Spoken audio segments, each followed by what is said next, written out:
Katanya nih SSD nggak boleh di-defrag karena bisa bikin cepat rusak. Tapi emang bener gitu?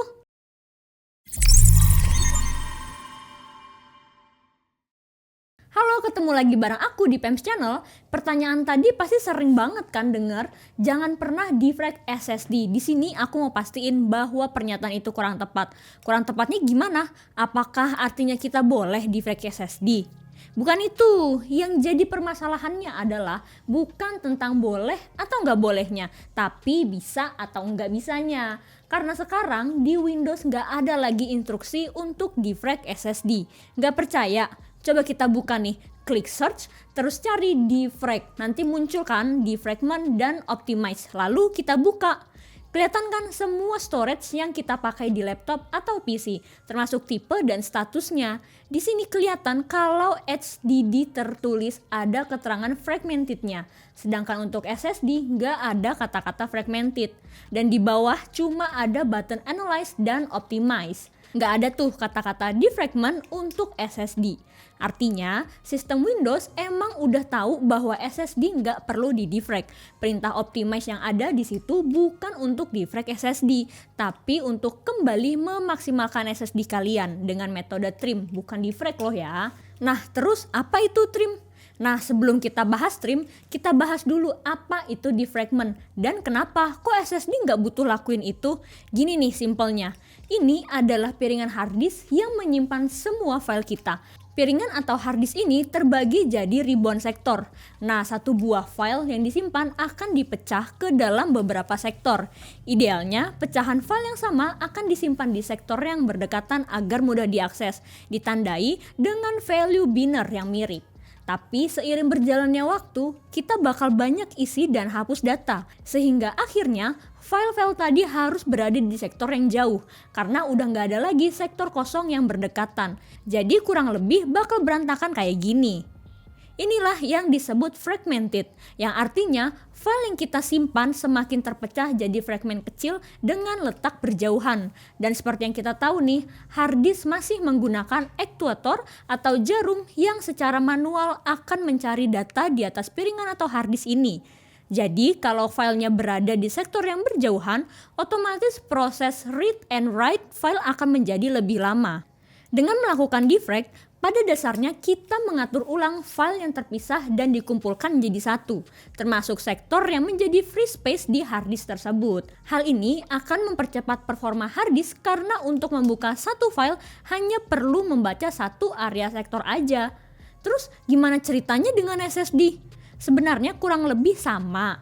Kita gambarkan nih, kotak ini merupakan chip SSD. Secara konsep masih mirip dengan harddisk. Dia juga terbagi ke dalam banyak sel yang berfungsi untuk menyimpan data.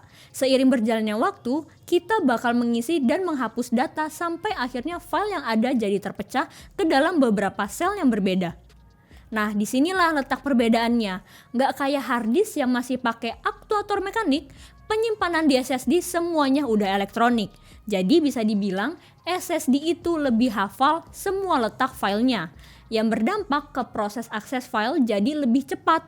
Dan satu lagi yang bikin beda, semua file di dalam SSD secara rutin dan otomatis akan dipindahkan ke sel yang berbeda agar semua sel dapat bagian yang sama. Nah, sistem pemindahan file ini disebut dengan wear leveling. Dan tiap sel di SSD ini punya batas read and write. Jadi, kalau cuma sel itu doang yang dipakai, maka yang terjadi adalah sebagian sel akan cepat rusak, sedangkan sebagian lagi masih bagus. Inilah yang jadi alasan kenapa SSD nggak perlu di-defrag. Alasan lainnya adalah pertama karena SSD nggak butuh sistem penyimpanan file yang tertata, karena SSD udah hafal di mana letak semua filenya. Dan yang kedua, karena SSD udah rutin merotasi sel penyimpanan filenya. Jadi, tanpa instruksi defrag, dia udah otomatis memindahkan file ke sel yang berbeda-beda. Terus pertanyaan lain, apa yang terjadi kalau kalian nekat defrag SSD? Jawabannya simple, ya nggak bisa karena di Windows udah nggak ada lagi opsi instruksi untuk defrag SSD. Tapi seandainya ada software third party yang bisa lakuin defrag SSD dan kalian maksa untuk lakuin defrag, kira-kira apa yang terjadi? Sesuai yang udah dijelasin tadi nih, proses defrag adalah menghapus file di satu sektor kemudian memindahkan ke sektor atau sel yang lain pada SSD. Artinya, dengan melakukan itu, kalian melakukan 2 kali proses read and write data di banyak sel yang berbeda.